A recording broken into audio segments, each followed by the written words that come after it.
Ms. Zwerner, I have a few questions so that we can make sure the jury understands the whole picture. You've been working as a teacher for a few years at the time of the incident, is that correct? Yes. And you had a number of children in your class with some academic issues? Yes. You had some children in your class with behavioral issues, is that correct?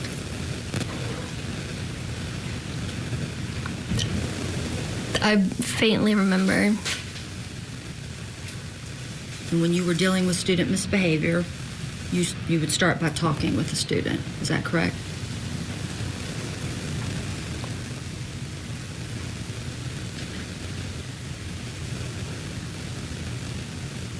Most likely, yes. And if you needed help, you would ask for guidance or coworkers or administrators to help, is that correct?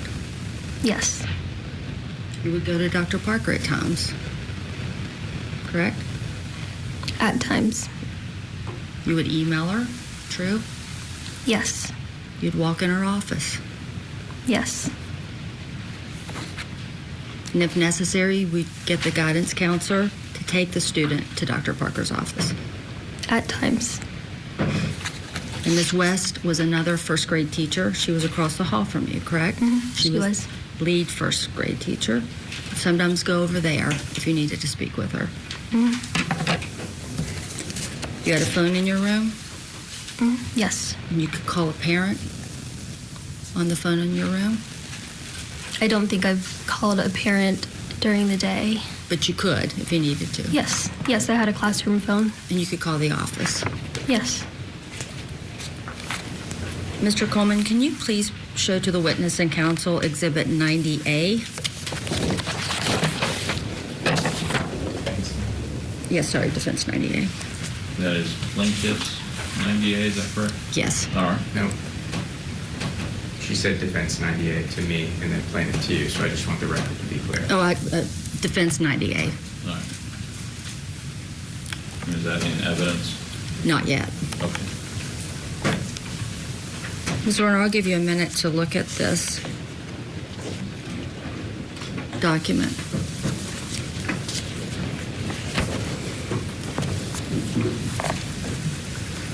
Are these from me or someone's messages to me? Is your phone number?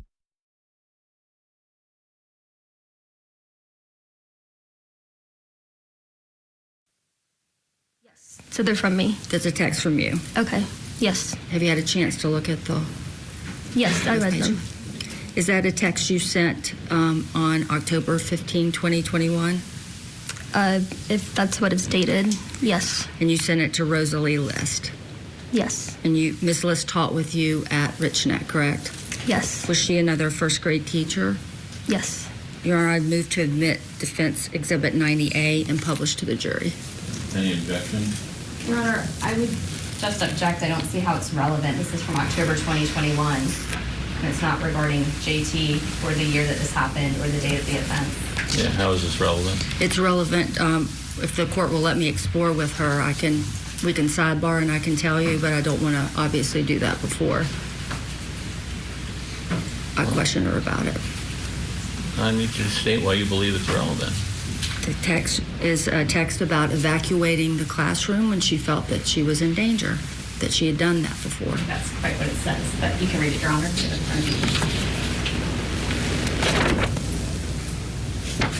I think the bottom one is relevant to that, but the top one isn't. So, I'll overrule the objection as to the bottom one if we redact the phone numbers and then redact the top text.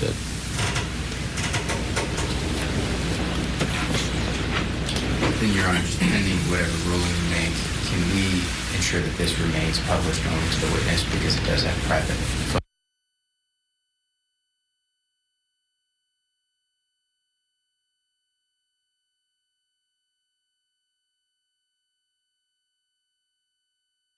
Redacting text messages. Well, phone numbers. Or phone numbers. Yeah, phone numbers from Okay. the text need to be, yeah. We can redact it before it's submitted. Okay. Am I allowed to publish it to the jury before? Yes, if it goes up exactly like that. Okay.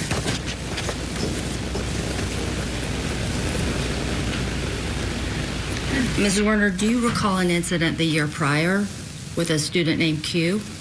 I don't. Do you recall you had a student in your class named Q who you felt in danger of and you had to evacuate your classroom? I don't. I remember a student with the name Q, but I don't remember any of this. Okay. So if you've looked at a text message where you talk about evacuating the classroom because of student Q and feeling in danger the year prior, you would disagree with that? Yes, but I also know I've never have officially, technically done an evacuation procedure. I don't know what that. I've never performed a school classroom evacuation. So, Ms. Werner, if you see on the text, had to evacuate my room early for lunch, Yes, and that was because of Q, wasn't it? yes, I read that. You recall? Does that refresh your recollection? I don't recall what happened.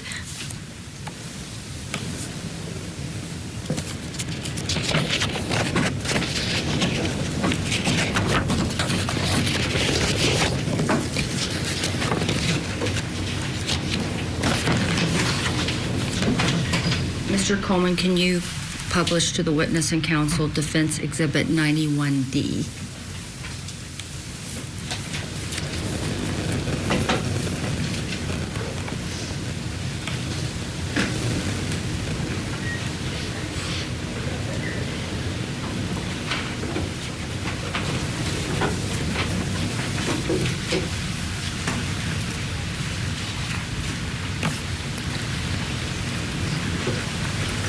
Have you had a chance to review? Is that also a text message from your phone that you sent? Yes, And you sent it on December 15, 2022 at 5:22 p.m.? And that Yes. was a few weeks before the events that bring us here today. Is that correct? yes, And you sent it to Jen West, Anissa Miller, and Kristen Ayers, correct? yes, And they were other first grade teachers. yes, they were. And in this text, you told them that you were sorry for crying. Your Honor, I'm objecting at this point. There was pretrial rulings about prior acts pursuant to Rule 404, Your Honor. This isn't relevant as well. If you can look at the text that's on the screen before Your Honor, we would be objecting. All on right, those so bases. there are two separate texts, so let's just start with the top one. All right, how is that relevant? It's relevant to credibility of the witness in terms of statements about, the jury's heard evidence that Dr. Parker didn't look at her, so this is probative of that evidence that's in court from this plaintiff's own mouth. From December 15th of 2022? A couple weeks before the shooting. No, I'm going to sustain that objection. All right, and then you have a separate argument on the bottom one, or is it, I'm sorry, let's start with the objection first. Is that to relevance as well? Or have you even gotten to that second one? I had not gotten to Okay. the section. Okay, so on the top one, I'm going to sustain the objection. All right, are you going to go to the bottom one, or did you just want the top I one? want the bottom one. Okay, all right, let me see that. Same objection, Yes, Your Honor. and is it the same date? I couldn't see the It's date. the same date, Your Honor. All right, thank you. Again, it's about a completely separate incident. Your Honor, the jury's heard testimony from Ms. Kovac and others about Dr. Parker not looking at her on January 6th, and Ms. Kovac made comments about Dr. Parker not doing certain things. This is a text message from Ms. Werner discussing feedback from Dr. I Parker. object to all of the text message. It's directly relevant. To what? Credibility of the witness. It's probative of actions taken on the day of, which they've been able to place in evidence.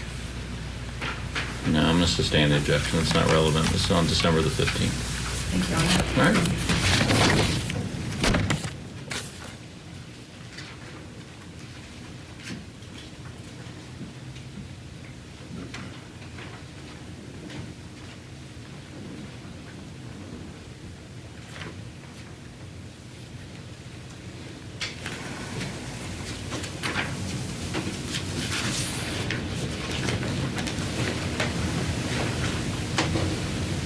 Ms. Zwerner, there was an incident with your cell phone on January 4, 2023, correct?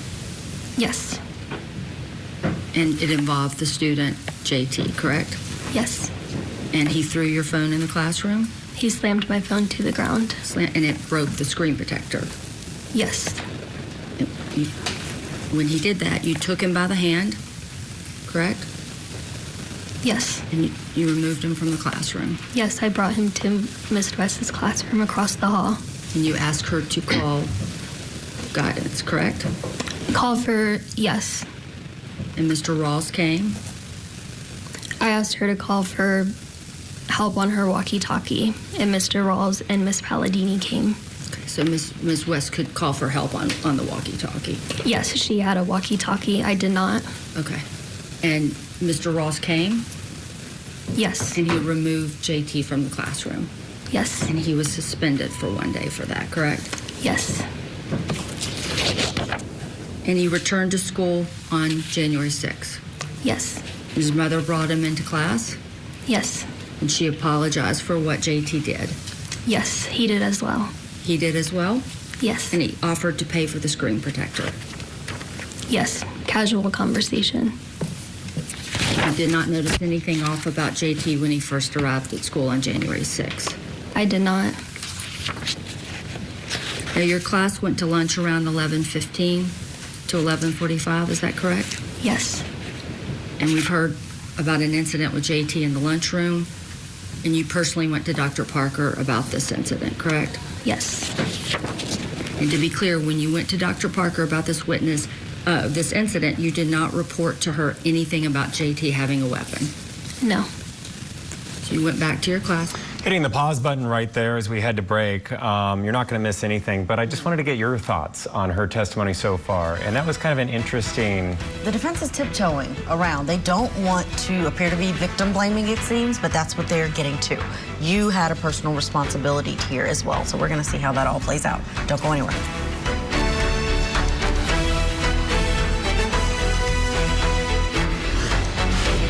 I ended up asking him if he loved me. He said, I don't know. I said, do you love her? He said, I don't know. That set you off? Someone was stabbed? Yes, she's on the floor. I didn't have the intent to kill Sarah. I really just wanted to scare them. It looks more like fury than fear. Did you kill Sarah to possess what she had with Josh? Sorry. Interview with a Killer. New episode Saturday night at 8 Eastern and Pacific. Only on Court TV.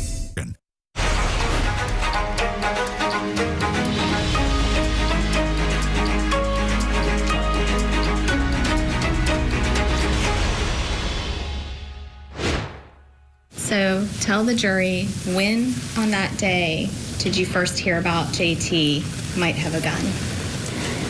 It was before recess. And do you remember who told you that? Amy Kovac.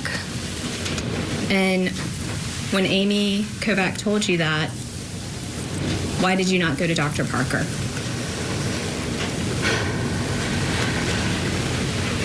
I knew that she was going to tell Dr. Parker.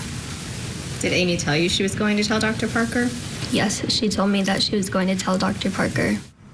Plaintiff Abigail Zwerner testifying about the day a 6-year-old almost killed her by shooting her. Yeah, now she's suing the then assistant principal of Richneck Elementary School. The defendant here is Ebony Parker. This is a civil case, and she's out for millions in terms of the plaintiff after they say that this principal failed to act on warnings about the child having a gun. The boy had a history of violence at the school and was suspended the day prior for throwing Zwerner's cell phone to the ground. Yeah, we're just hearing about that too during this cross-examination. So the defense attorney for the principal is the one asking the questions. Let's pick it up where we left off. So you went back to your classroom after you left Dr. Parker's office? From my memory of that day, yes, but throughout this week I have learned some things. Do you recall going back to your classroom at some point before recess? Yes. And Ms. Kovac was in your classroom? Yes. And you learned from Ms. Kovac that 2 of your students said JT had a gun in his backpack? I don't remember if Ms. Kovac told me who. She did not tell me which students. But yes, Ms. Kovac did tell me that students told her that the student brought a gun with him to school. Did you ask Ms. Kovac who the two students were who had reported this? I don't remember if I did or not. Did you take measures to speak with the two students who had reported this? No, I knew that Ms. Kovac spoke to them. And you did. They were students in your class? Yes. And you didn't feel the need to speak to them yourself? I knew Ms. Kovac had spoken to them, and I trusted Mrs. Kovac. But you don't know what Ms. Kovac said to those students, do you? Or if she said anything to the students? I trusted Ms. Kovac. She has 20, 30 years of teaching experience over my 2.5 years. So Ms. Kovac stayed in your room for a while, didn't she? Yes. About 30 minutes. Yes. And she spoke to JT about what the student said, right? I don't recall specifically. You were in the classroom when this happened. I was. And Ms. Kovac was loudly talking to JT.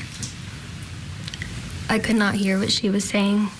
Did you, knowing that you'd gotten this information that your student might have a gun, did you go speak with him?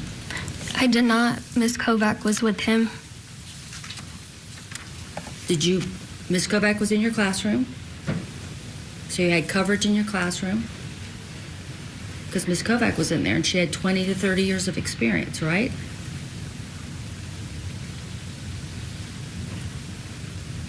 Was that a question? It was a question. Could you repeat that, please? Ms. Kovac was in your room when you found out that JT might have a weapon. You had coverage in your classroom. Did you go back to Dr. Parker and say, oh, there's been a change. Now there's a report that he might have a weapon? At that time, no. Ms. Kovac was in my room investigating the situation. She was observing the student, sitting next to the student. And at that time, I'm trusting Ms. Kovac. Did you remove JT from your classroom as you had done 2 days prior when you took him by the hand and took him out? No. Did you remove his backpack from the classroom? No. Did you search his backpack? No. Did you go back to the security officer in the lunchroom? No. And who had left, I guess, left a little bit after this time. Is that right, about 12 o'clock? I don't know. Instead, you proceeded to teach a lesson before recess. Is that right? And Ms. Kovac team taught that lesson with you? I don't remember. So Ms. Kovac has stated that she taught a lesson on Pocahontas with you. You don't remember that? No. And eventually Ms. Kovac left the room, correct? Yes. And did you say, don't leave, please stay? She left to tell Dr. Parker that there was a potential of a gun on the student. But you don't know what she said to Dr. Parker, do you, Ms. Werner? I knew that she left to tell Dr. Parker what the students had told her. But you don't know what Ms. Kovac told Dr. Parker? Her specific words? No, ma'am, I was not there with You were her. not party to that conversation? Correct, I was not.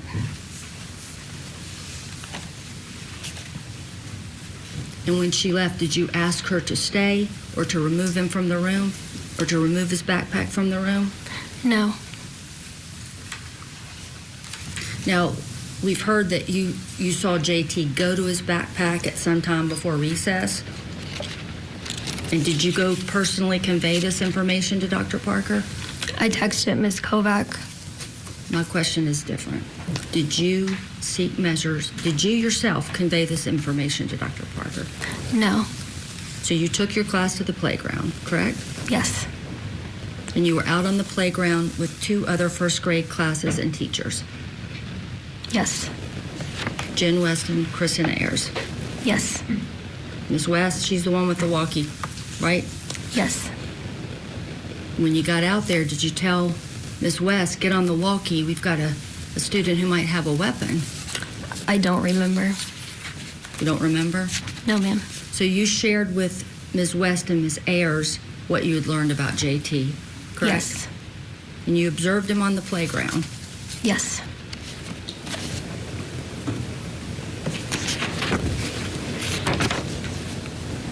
And Ms. Kovac came out on the playground at some point, correct? I don't remember that. All right, here to discuss, watching along with you at home, our guest for this hour from St. Paul, Minnesota, criminal defense attorney, former prosecutor Jack Rice, friend of the program. All right, what are your thoughts of her testimony so far? It's very interesting because she's a victim. There's no question about that. And it's something that you're going to have to sit with. And this is really the difficult minefield that we're seeing from this cross-examination. The fear is that you start beating up somebody who was shot, somebody who almost could have died. And you've got to be so incredibly careful because this could really drive this decision in a very big way. But we are seeing some of the evidentiary rulings from the court. They're trying to narrow this down to this incident a little bit and excluding some of the evidence that we're seeing during the cross-examination from even coming in. So it's getting very interesting. Yeah, it really is, Jack. And I'm really wondering how many of these jurors have any connection to the school system in their background. Any friends, parents, anyone who may have been a teacher and in this situation, because I think they may look at how old she is. She was 25, a 25-year-old student, contrasting that with the teacher with the last name Kovac, who she was kind of going to for guidance. No question about it, Julia. I agree completely. I mean, she seems young, she looks young, and I think you're going to see this almost not quite as a student teacher, but she's a new teacher, and you're going to defer to somebody with 20 or 30 years of experience and the idea of saying, what do I do? What do I know? What is the procedure? I don't think that's something that's particularly shocking, and I think that's something that a jury watching this could actually see this and say, that's what I would do. I mean, that's really a big piece of this, is you think, did she act so unreasonably because she deferred to a 30-year experienced teacher who was there? No, I don't think she did. At least at this point, that feels like something that a lot of us might very well do. Well, Jack, are you surprised that we're really not hearing specifics about the timeline of that day, really going towards the bulk of this civil case and the defendant that's over there and how she is liable or not? Yeah, I am actually, because I would have expected a lot more during direct examination. I really would have. I would have expected a much more laid out process about what happened, about what it means, about how it felt, about where you go, about what you do, about how this changed your life. All of those things, because they're legitimate, they're real, they're true. And yet, what I'm watching now is I'm trying to figure out if there was a purpose, a purpose to that madness, if you will. And what I mean is the notion that what her attorney may very well do is when they come back at this, or you may get some slip up by this cross-examination where she could come back and drop a couple of really emotional bombs in that courtroom that a jury may pick up on, which then allows her attorney to come back and do it. So it doesn't feel like they're aggressively going at it, but you're actually opening it up. And so they're getting pulled into that. That is a really interesting strategy that has worked in some very, very big civil cases.